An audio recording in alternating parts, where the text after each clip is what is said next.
অন্নপূর্ণা যোজনায় যারা eligible beneficiary পাওয়া গেছে 1,45,00,000 তাদের অ্যাকাউন্টে টাকা অলরেডি ঢুকে যাচ্ছে, আজ থেকে শুরু হয়ে গেছে এবং সেটা 20 তারিখ অবধি কিন্তু পৌঁছে যাবে।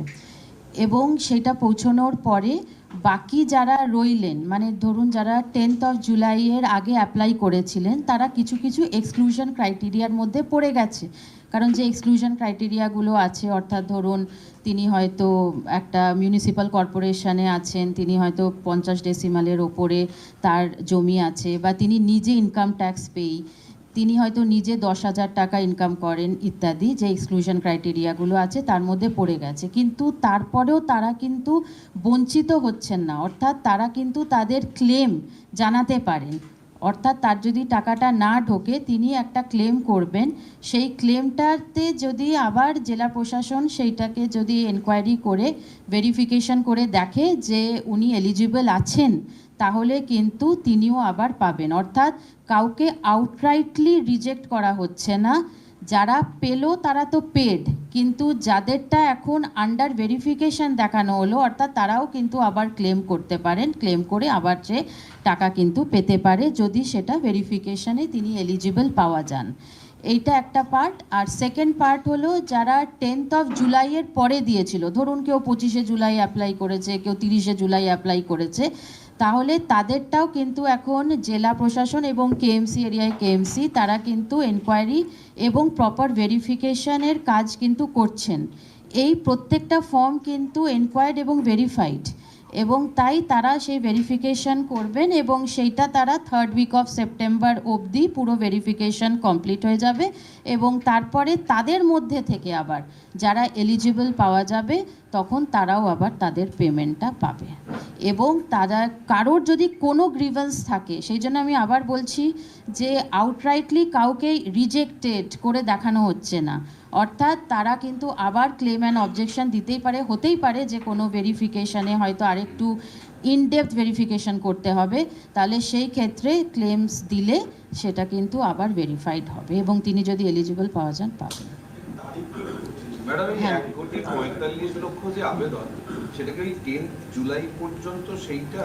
হ্যাঁ হ্যাঁ হ্যাঁ, তারপরেরটা এখন এনকোয়ারি চলছে। কারণ ধরুন যারা শেষের দিকে দিয়েছেন বা কিছু, তো সব সময় তো এতজনের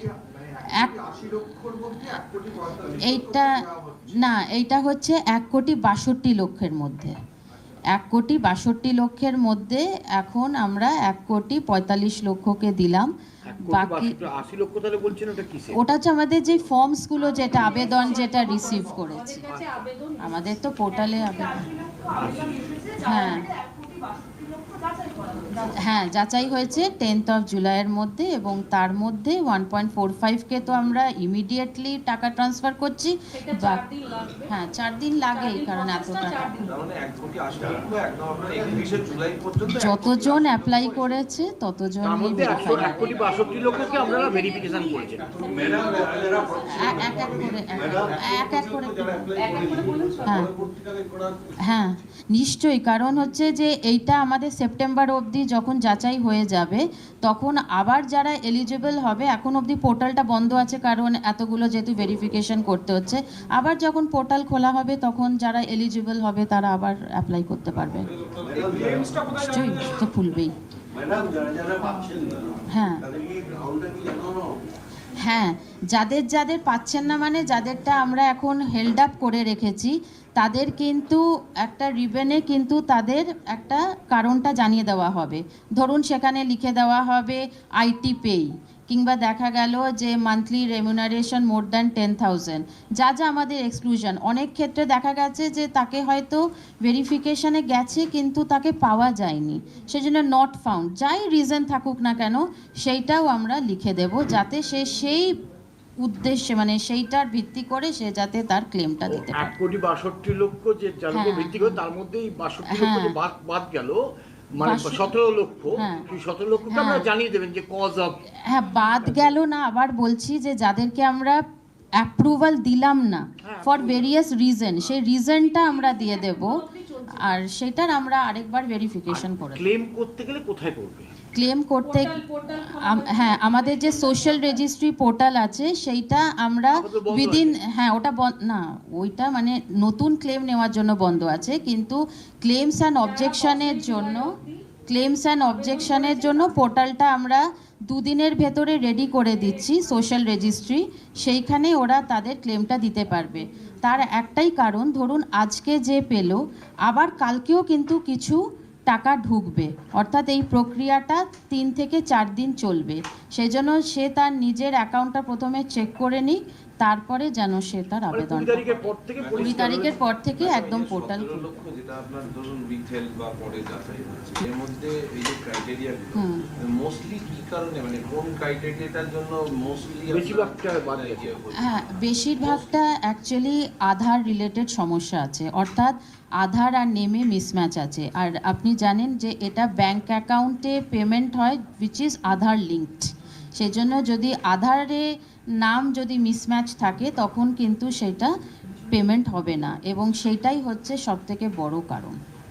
যারা বাদ যাচ্ছেন তাদের জন্য একটা আলাদা করে পোর্টাল তৈরি করা হওয়ার কথা বলা হয়েছে। হ্যাঁ, সেই পোর্টালটা কবে থেকে চালু হচ্ছে? এটাই বলছি যে পেমেন্টগুলো হয়ে যাবে, পেমেন্ট হওয়ার পরে বাই 19th, অর্থাৎ আজকে 17, বাই 19th আমরা পোর্টালটা খুলে দেব, যাতে তারা তাদের আপডেটটা দেখে নেয় ব্যাংক অ্যাকাউন্টে,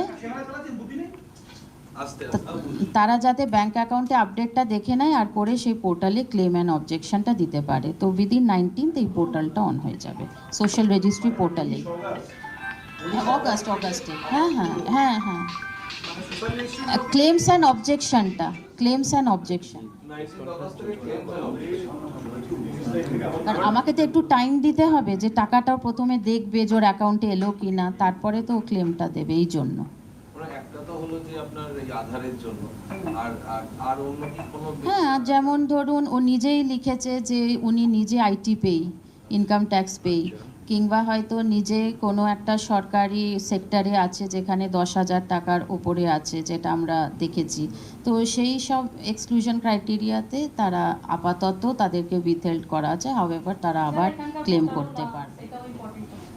সব মিলিয়ে কত অ্যাপ্লিকেশন এসেছে বা যেগুলো মানে ভেরিফাই হয়নি বা ওইটাই বললাম যে টোটাল আমাদের আপাতত প্রায় 1.80 মতন আছে, তো 1.62 মতন তো পুরোটাই ছিল আমরা ভেরিফাই করেছি, তার মধ্যে 1.40 1.45 যাচ্ছে, বাকিটা আবার যদি ক্লেম দেয় তখন আবার ভেরিফিকেশন হবে, ভেরিফিকেশন চলতে থাকবে। এই আধারের সঙ্গে মিসম্যাচ এর সংখ্যাটা কতটা বলা যাবে? মোটামুটি প্রায় 10 লাখের মতন। 10 লাখ? হ্যাঁ, একটা বিষয় নিয়ে বিভ্রান্তি ছড়াচ্ছে যে 3টে ঘরের যে বিষয়টা, সেটা নিয়ে বিভ্রান্তি ছড়াচ্ছে যে কোন কোন এলাকার মানুষ পাবেন, বা 3টে ঘর থাকলে কোন কোন এলাকার মানুষ পাবেন না।